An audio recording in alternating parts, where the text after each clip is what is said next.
Praise Lord. జకబెత్ royal ఛానల్ని subscribe చేయండి, లైక్ చేయండి, షేర్ చేయండి.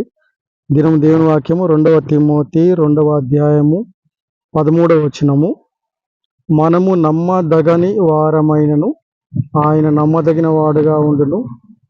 ఆయన తన స్వభావమునకు విరోధంగా ఏదీ చేయలేడు.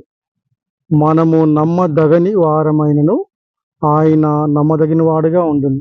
కాబట్టి దేవుడు మన జీవితంలో మనము నమ్మదగని వారమైన మన జీవితంలో ఆయన నమ్మదగిన వాడుగా ఉంటాడు. విలాప వాక్యంలో దేవుని మాట ఏంటంటే, నీవు ఎంతైనా నమ్మదగిన దేవుడవు. కీర్తన 46లో దేవుడు మనకు ఆశ్రయమును దుర్గమునై ఉన్నాడు, ఆపత్కాలంలో నమ్ముకోదగిన సహాయకుడు.